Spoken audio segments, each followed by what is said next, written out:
I'm super excited for this video because this is the determining factor for your business and for your brand. There's one simple rule that you have to follow when in business, and this is something I've found out because obviously I had Muscle Parade, that was a juice bar, and I thought, okay, if I'm in the health industry, that it would be, awesome for me to have a smoothie bar or a muscle bar, right? Muscle Parade. I still love the name. I still am utilizing the company name, but I wasn't passionate, right? The number one thing you have to understand about building a business is you have to be obsessed with it.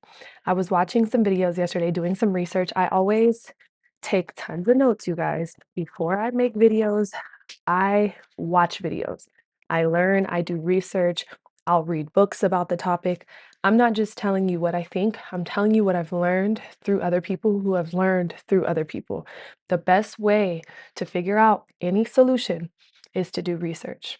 I was watching this video yesterday. The number one thing that he said that stood out to me for this whole hour, he said great things up and down. He's a marketing master. Seth Godin, I think his name is. Don't do it because you're making a living, make a living because you're doing it. So it's something that you're already doing that you're turning into a business. You're not going to find a thing that you're not already incorporating in your life. And that's why people act like content is such a hard thing and it's so hard to manage because they're trying to go out of their way to do stuff that is different from their current life instead of incorporating content out of the life, right? So you guys know my situation. I'm here, I'm in Colorado. I have been making content the whole time, whether I'm painting the wall or redoing the bathroom, whatever, I'm making content because the show must go on, right? And you are doing it about what your life is already about. You're doing it within the parameters that your life is already existing. You're not going out of your way to do something else because that means you're not passionate about it. It's easier to make content based off of what you're already doing in your life, opposed to going to create a fake scenario. I need people to look at you and think that you have lost it when it comes to your business. Think that you're just a little too into this thing, you're too obsessed. Like Steve Jobs was so obsessed with the first Macintosh that he cared about the circuit boards inside of the case, the parts that no customer would ever even open up and see. He fought his own team over a font. Like, that's obsession. His own inventor asked him, why were they wasting times on fonts when they were much bigger things to worry about? And Jobs did it anyway because he was obsessed, he was passionate. And that obsession is the piece of why we all know his name today. That's why we all have the exact same phone, the same computer, the same pencil, AirPods. It's all because of obsession. He was so interested in every part of his business, not just the part that looked cool on social media or, just the logo. Another thing that Seth Godin said was logo versus brand. So if you take Hyatt, the Hotel Hyatt, and you turn it into a shoe, we wouldn't have any idea what that might look like. But if we took Nike and turned it into a hotel, we all have a pretty good idea of what this hotel would look like, what the vibe would be, the type of people that would be staying there, right? Athletes, fit people, stylish people. We have an idea of how the lobby and the rooms would look. We know we're going to see the logo, but we're going to feel the brand. So the thing about the Hyatt Hotel is you can swap the name. This is what he said in his video, by the way. These aren't my words, but you can swap Hyatt, Ramada, you can swap them and you really wouldn't know the difference. It would just be a logo on the front. So that's the difference between a logo and a brand. A logo is just a symbol, but the brand is the feeling you've created for your company. So Steve Jobs was totally obsessed with the simplicity of Apple, the font, the color, the just it started off with 2 buttons and then he changed it from 1 button and then he was like, it should have no buttons on it. Like this should be simple.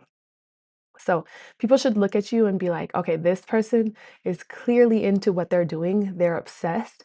And it almost feels crazy. Like, wow, you live and you breathe this brand.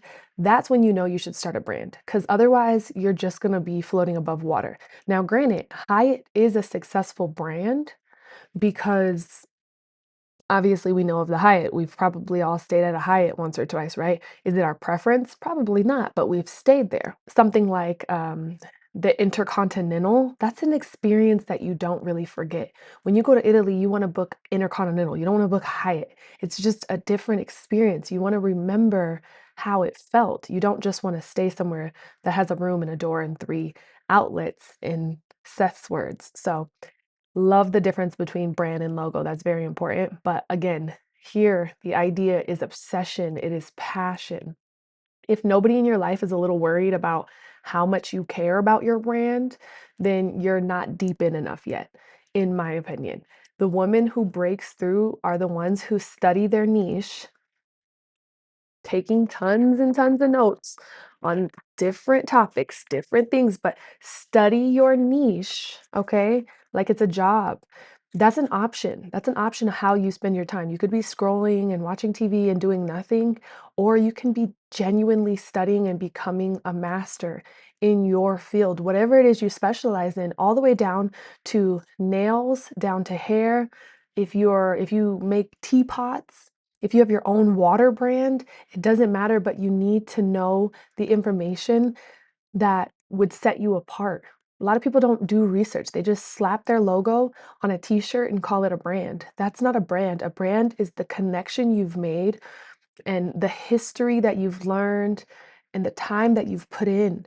That feeling cultivates the experience. You can't just quit the second that it doesn't feel exciting because pain and suffering are a part of building a brand and they already made peace with that. Those are the crazy people. Those are the people that end up being millionaires and billionaires. So if you're still cool with just playing it cool and having a brand with a logo, whatever, a t-shirt with a logo, it's just not that simple, right? With Mackie Body, I'm still cultivating the brand, but I know that it requires me to be super fit, right? I have the paddle, I have the sets, I have the accessories, but it requires me to be super duper fit. So people in my life constantly tell me like you over fixate on how you look. And it's not like a weird obsession with how I look. It's just the knowledge of knowing if my brand is going to be taken serious in the field that I'm in, I have to look the part. It's not about pretending, it's about actually making fitness and health and what I'm eating and what I'm drinking a constant reminder of what I'm building within my brand. I'm obsessed with going to the gym. My friends are like, you can't skip one day. No, that's not on brand for me to skip one day. And it's not because I'm portraying something, but it's because I'm building something. And it takes compounding in order to really see results. Compounding just means doing it over and over and over again. That is obsession. The next thing that I would get into is pick something that you love. That correlates perfectly with the first segment, right? Pick something that you love. Here is where you start, right? Something that you're actually already doing, not the thing that will make you money fastest, because that usually burns out, right? The thing that you could talk about for hours and not get bored, watch a million videos, read a million books about it and still not be bored. It's because you love it. For example, Martha Stewart started a catering business out of Connecticut because homemaking was the thing that she actually loved, right? She built it on one passion. It was cooking, entertaining in the home. Almost 100 cookbooks to this day she's written, if I'm not mistaken. I want to Google that. Hold on, let me make sure. A total of more than 100 lifestyle, entertaining, and cookbooks. She's booked and she is busy because she is passionate and it's never going to get old and it's always going to sell because it's what she loves and people believe her in that lane. They love her in that lane. In 1999, that obsession with home made her the first self-made billionaire in America. She turned folding napkins into a company on the stock exchange. I don't think you guys understand how hard it is to get on the stock exchange. She turned what she was doing into a company that now is on the stock exchange. You're going to have to repeat yourself for years like she did.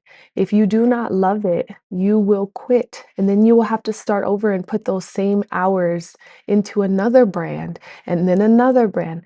This is why I closed Muscle Parade. I knew I spent 4 months building it and then 6 months total operating. And I was like, I don't love this. I don't know why I even started this. You're supposed to really love what you do every day.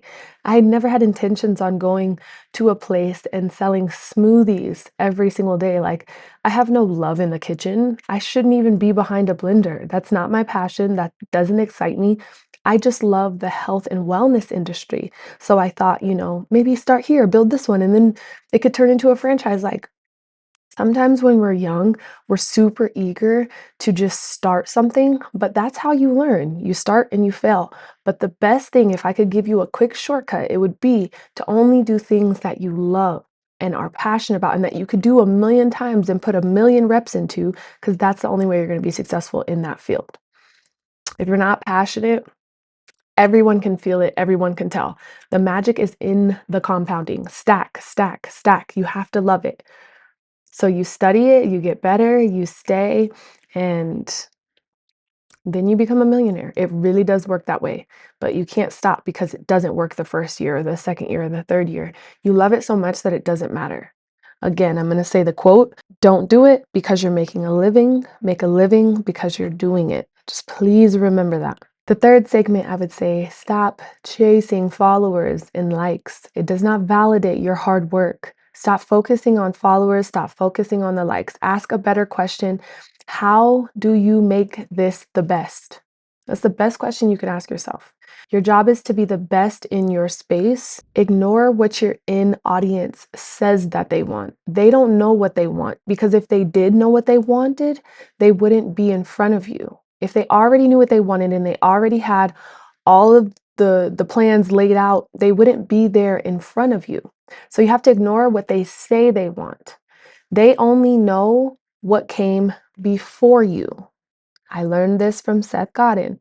They only know what came before you. They don't know the possibilities. The neurons in their brain have not made the connection that there could be something else that they want, and there could be a better way to do this. That is your responsibility to do. It's your responsibility to create a new wave. They're going to act like maybe they don't want this. We don't want this. We don't want this. They don't know what they want until you give it to them. You cannot acknowledge the audience. And that's not to say that you don't love them, you don't respect them, and you don't appreciate them being there and supporting your brand, but they are not the owners or the creators of whatever it is you're building. You are. So it's your responsibility to know what you want and give it to them and make them want the same thing you want, not the other way around. Oh, what do you guys need me to do? Okay, I'll do that for you. That's not how building a brand works. That's not how leadership works, and that's not how being an innovator works. You tell them what they want, and even if they reject it, you love it so much that you keep giving it to them, regardless, right? They're coming to you because you're going to show them something that it hasn't been named yet. You're a leader. You're going to name to them, you're going to introduce to them what it is they now want. And you're not going to take any pushback, right? That doesn't mean you don't have a team and you can't take feedback and you can't make improvements. You are the master of your fate. So you have to understand that you're not sitting in front of a panel of people and asking them, okay, now what do I do? Now what do I do? That's not how this works. That's going to lead you into a failed business. You do not take orders from a room that is looking backwards. That is the end of that segment. I have nothing else to say about it because it's as simple as that. Be obsessed and stop being humble. I don't believe in that. A lot of people would fight me on this. I understand. But say this to yourself and mean it. I am the best in the world. I am worth being a 6-figure a month mentor. I am worth being a 6-figure a month nail stylist, hairstylist, esthetician, whatever it is that you do, realtor, inventor, behavioral scientist, whatever it is you do, you have to know and believe that you are worth 6 figures a month. If you don't believe it, I don't believe it, and I'm going to go to the person who does believe it. I always want to hire the best. I want to be in front of the people who believe in themselves. And if you don't believe in yourself, why would I hire you? The best experiences I've had in nail salons is when somebody's like, just relax, I got you. What do you want? Tell me what you want. Now let me handle it. I've been there and I've been like, hey, I want square. I want narrow, square, flat. She's like, I understand that, but that's not the shape that I would put on your hands. She's like, "Can you just trust me? And if you don't like it, I'll hook you up next time." And I was like, "You know what? The confidence, do whatever you want." And it was the best to this day, that was the best set of nails that have ever been put on my nails because she told me what I wanted because she was so confident in her ability to perform. You have to understand you're the best. If you think that shrinking, when you walk into a room and you shrink, you're supposed to be humble and quiet, you're missing your blessings. You were put in that room to make commotion, to make movement. So if you're not willing to do the work and you're shrinking yourself, I'm going to be humble and it's not my turn to speak, you're going to get walked all over by a dog. It's as simple as that. And when I say dog, I'm talking about somebody that's extremely hungry and wants your spot. Somebody always will want your spot, okay? So this is exactly the thing that's going to hold your brand back is being humble. Stop being humble. Humble is going to keep you invisible. Nobody is going to believe in you louder than you believe in yourself. So you have to go first. You've got to jump first. We will follow you if you are confident. And it's not fake confidence, it's real confidence. It's I've done the research. I know how to build a brand. I've done the research on marketing. I know how to run ads. I know how to do all the things. Being that I know how to do it, I'm confident in how to move. I'm confident. I can tell you guys, I can make this video with confidence because I've done the research. I've read the books. I've studied the other mentors. I know the vibe. I'm confident about that. You're going to hear me out when I move that way. You're not going to hear me if I'm sitting here and I'm curled up and I'm like, well, Seth said that, your customers talk about this and you got to follow them. No, snap out of it, lock in. I know that feeling of playing small because it is comfortable and it is easy to do that, but it's not the thing that's going to get you familiar with me. That's what I learned. I didn't come up with 80,000 followers in less than a year because I was playing small. No, I'm loud. I'm going to say exactly what I'm feeling. I'm going to make videos about everything from a breakup to my grandma to this to that. I'm going to make videos about it. A lot of people challenge me on that. Why do you record this? Why you just want attention? Whatever you say, whatever, I'm confident enough to know my voice matters. And the people that want to hear it will hear me. So it's familiar playing small, but it's not what's going to get you to $1 million. The next thing that I would really ask that you focus on, so we'll call it segment 5, one simple message. You do not have to focus on 20 things at once. Pick one thing and say it until you're sick of it. Because the moment that you get sick of it, your audience finally starts to hear you. I read something one time that Fetty Wap, his first song, Baby Won't You Come My Way, he posted that song probably 10,000 times before we ever heard it. And if I don't know how old you guys are here, but it was a hit. He posted it and posted it and posted it to make it a hit. You have to pick something, stick with it, hone in on the simplicity of just focusing on one thing. You gain confidence from finishing things. You'll have a whole list of things to do. If you only do a couple off of them, you're never really going to believe in yourself. Take it one thing at a time. Don't start the next thing unless it's mandatory, right? I can't finish this first task until I receive an email back. Okay, I can move on to the next task, but I am doing one thing at a time. It took me 10 years. I'd say something, mind you, I'm dropping out. I'm out of school for 3 years, 2 years, whatever. But it took me about 10 years to get 2 degrees. That's insane. But it's because I kept changing what I wanted to do. All of the prerequisites for psychology were nothing like the prerequisites for communication. So I just kept changing. And at one point, I started over completely. And then I ended up graduating with 2 because I'm like, if I'm this close to getting 2 of them, I might as well now focus on 2. But that could have taken me 2 years. It could have taken me 4 years. If you just lock in, commit, and focus, the years are flying by. They're flying by. So you might as well be busy in the process and committing to one thing. You think about Geico. This is another quote from Seth Godin. 15 minutes could save you 15% or more on car insurance. We all know that. Or good. You already know all these because they're repeated without ever changing. It's not 15 minutes could save you 15% or more some days on Sunday or Tuesday, but then on Thursday, you don't add anything to it. You just lock in with your slogan. So, for example, mine is discipline has a shape.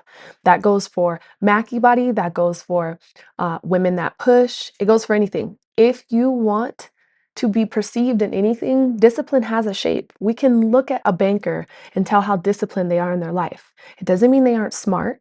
It doesn't mean they aren't a worthy or a valuable person. I can look at you and see how much discipline you have in your life because discipline does have a shape, right? Now, we all have different body types. We all have different things that we're dealing with medically, it's all different. But overall, we can look at somebody and tell when they're disciplined by the house that they live in, the car that they drive, the momentum that they have, because compounding is what equals success. And when you aren't compounding, you aren't disciplined. You must be disciplined in order to compound, meaning doing something over and over again requires discipline. The only way you can get there is if you're consistent. Consistent, compound, discipline. It's all the same thing. It's just different words for the same thing. Martha Stewart did it perfectly. She was the brand, she lived the brand, she never confused people about what she stood for. She just stood on business, right? Your slogan is just your core message over and over and over again to the point where you almost don't even want to say it because you think you're saying it too much. That's when you know you're entering the zone of success because now you're doing it consistently. Something they will never forget is what you say over and over again. Simple as that. You have to understand why you need to repeat your core message over and over again. Everyone has a brand. Even if you put zero effort into it, everyone has a brand. The only question is whether you are building it on purpose or you're letting it happen to you on accident. You're going out into the world every single day, you're eating unhealthy, you're dressing sloppy, you're not ironing your clothes, you're not brushing your hair, you're not putting on a little bit of makeup, whatever you're into, right? There's no one way to skin a cat, but it's whatever feels best for you and makes you feel like the person or the version of yourself that you want to be in the future. You're either feeding that version or you're starving that version. You said you want to be fit, you want to be a millionaire, you never work out, you also don't make money. You also don't have a brand that you feed, you're also not consistent with posting. It's really about you deciding whether my brand is happening to me on purpose with intention because of me, or I'm losing myself and that's becoming my brand and it's happening on accident because I'm not committed. I'm not compounding. You have to use the tools that are in front of you. And AI is one of the biggest ones in the world. And I know there's a lot of people, including my sister, she's like, listen, it's destroying the world. That's why the world is so hot. I understand that that is probably true, but at the same time, what's going to happen to this world is already going to happen. So you planning for some disaster is not going to help you become the person you say you want to be in the future. Because let's be real, if you're a billionaire in the future, you could probably donate some money, get some things shut down, and then that's how you pay it back. But right now, you could either keep starving or you can use these tools, and a lot of them are free, to your advantage to help you get ahead. Why would you do miscellaneous work? So, for example, grocery shopping. If you just pay $30 a month, somebody will bring you your groceries. So, why would you spend 2 hours in the grocery store if you could just pay $35 and then get your time back by using Instacart? Now, you get to decide whether that fits in your budget or not, but it's about keeping a hold of your hours that are important. All those hours matter. So if you have 2 hours for the grocery store, you could have 2 hours of you scheduling content that could potentially make you 20,000 down the road. But it's your decision whether you feel your time is that valuable. It's how you're using your time. If you have 17 hours on your screen time, that's awful. You're doing awful. I am not the coach that's going to tell you you're doing a great job. You're doing awful if your screen time is 17 hours and you're on TikTok, Instagram, and Pinterest. That's awful. You need to be scheduling your post and you need to get off Instagram. Yeah, there's ways to do it where it is effective, but a lot of times we're making excuses and just scrolling on TikTok, and that's not leadership. That is not how the brand is going to get you to $1 billion. You're not going to turn into Gymshark or Aloe or Nike. And if you don't have a brand in that manner, you're not going to turn into a Pilates studio or your own salon, or just being able to hire an assistant, something as simple as that, because you're not making any money. You have to position yourself, right? Build your logo. You can do that through AI. Your website, you can do that through AI. If you buy a domain on GoDaddy, you can pay an extra $40 to use this service, and you only have to use it for 30 days. Buy the service, and then the service will build your entire website in 20 minutes. You tell it the colors, the text, the fonts, or you don't tell it anything. If you don't have your mind made up, tell it to make you a gorgeous website that looks exactly like Skims. If you don't have anything in your mind, you can tell it something as simple as that, and it'll build it in 5 minutes. So if you're not using AI, it's because you don't want to grow. It's as simple as that. You are wasting time hiring somebody to build you a website for $500 when AI can do it for $40, point blank, period. It's your own identity, it's your own words, but the time is getting cut in half because we have AI. It's amazing. I use it every single day. If you're not using AI for about 2 hours a day, you're wasting time. You're doing research backwards. Women that use AI are going to move at a speed that no one else is able to keep up with. And you can't deny the success that they're going to reach because they have this tool that's able to cut time literally in half. And the last thing I would touch on is, what is branding actually? This is also something I learned from Seth Godin. Branding is building a story that people want to hold on to. That's it. People do not attach to a logo, like I said in the first segment. They attach to the story that it makes you feel. Nike makes you feel fit, athletic, and more polished. They just do.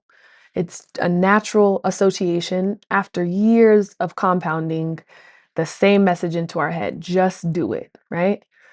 And starting a business is as simple as deciding who you really are. You cannot pretend. You have to genuinely be who you are. I'm struggling a little bit. I have hard times. Maybe I have a bad attitude towards certain things, or I'm not so disciplined in this area. Who am I actually? And how can I add me into this brand? How can I build from where I'm actually standing? And then you improve as you go, of course. You improve the bad attitude, you improve the compounding as you go, but it's who you actually are, the story of who you genuinely are. And then you just simply commit to that. You commit to that. It's not how talented you are, it's not how lucky you are, it's just how committed you are willing to be. This is what my brand stands for. So you can see it in action: leadership, impact, changing people's lives, answering people's questions, being honest about my journey, quality over quantity. I would love to be on module 10 right now, but that's not what we're doing. Ooh, I would love to be on module 10. I would love to be on module 10 right now, but that's just not where we are because I'm focused on indulging myself in the knowledge that I'm also teaching. So, yes, I've got a degree in this same field, but also going back and learning more. And as social media is changing, the rules are changing. So, I'm trying to give the best quality that I can instead of just video, video, video. You should be able to leave these videos learning something and being able to apply that something, because you actually have to be skilled. You have to have skills. You cannot just be loud. Okay? You have to know what you're talking about. There has to be proof. So, this is Women That Push. This is what we are building here, and it is built on every single thing that I just walked you through. Pick whatever you love and just be obsessed. Keep it simple. Do not stay humble. Stop being humble entirely and commit in all of the ways that require it to be the best version of whatever it is you are building. We're here and we're doing this together because discipline does have a shape.